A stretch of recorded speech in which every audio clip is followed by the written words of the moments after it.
Well, hi, this is Jay Arthur, author of Lean Six Sigma Demystified and the QI Macros.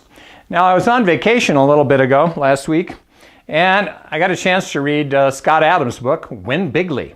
All right, and he's the guy who created the whole Dilbert cartoon craze. Now, this is an interesting book. You know, whether you love or you hate President Trump, it doesn't matter. This book will give you an insight into how he won the election. And I think you might find it interesting. But he's covering a couple of psychological principles in here about persuasion. And one of those is confirmation bias. Now, confirmation bias, he writes, is the human tendency to irrationally believe, I might add, new information that supports your existing worldview even when it doesn't. Even when it doesn't. Now, back when I was in the phone company, I got put on this project. And I was sent from Denver to Salt Lake for 2 months. And I got there and I started, you know, it was a quality improvement project, supposedly, right? And I got over there and the issue was they were trying to figure out, 51% of the calls to the phone company were for repair. Not buy new stuff, but repair. Or billing issues or whatever the hell it was, right? But the issue was, we'd say, well, we can have your service repaired 4 days from now. Well, that's not when anybody wanted it. So the plant people, that's what they were called, the plant people who run all the external stuff, they thought that they needed more people, right? And so they wanted quality improvement to prove that they needed more people. And we actually had this whole project to go over there and do that. Now, I was there for about 3 days when I figured out that this is what they were doing. And I said, you don't need more people, you need less repair. And I went back and I talked to my vice president in my organization. I said, this is a problem. We're going down the wrong path. We're trying to prove that we need more people, not less repair. We can fix less repair, you can just always add more people, but that's not going to solve this problem.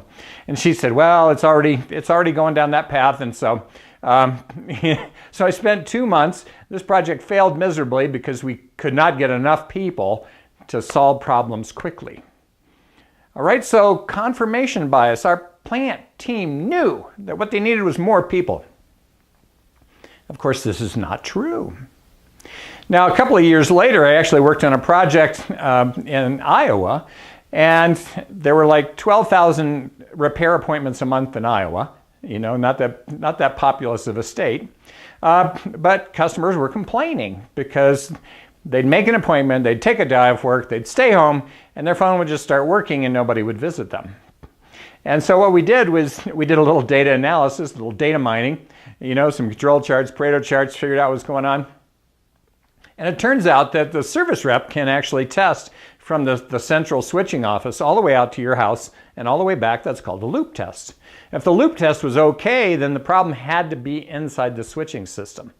Does this make sense?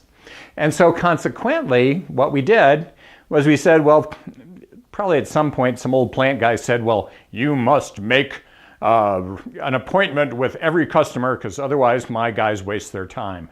Well, duh. We don't care, right? Customers don't care whether your people waste time or not, right? So what we did was we said, okay, well, let's do this. Let's take it and let's say that if there's a successful loop test, no appointment, it'll be fixed in the central office in about 4 days because that's how much the backlog was. And we started doing that. And that eliminated, out of those 12,000, eliminated 9,000 repair appointments a month. 9,000. Now, I am unclear, and I tried to get it replicated across the other 13 states in the company in US West at the time. I don't know if that got done, but you get the idea. 3/4 of the appointments were unnecessary because it was all inside the central office. All right, so we didn't put up with our old way of thinking. We let the data lead us. So I'm going to argue that, I think in a lot of companies, people are using confirmation bias. Anytime I worked with a team, everybody would come in with they knew the answer to the problem that we were facing. But all of their ideas and solutions were different, which told me that they all had confirmation bias. So if you stop letting the past bug you and stop trying to confirm what you already know and let the data lead you, guess what? You're going to be infinitely more successful with Lean and Six Sigma. You know, don't let the way you think the problem should go be the way the problem goes, because you can always try and find data to support it, even if it's irrational and incorrect. I'm Jay Arthur.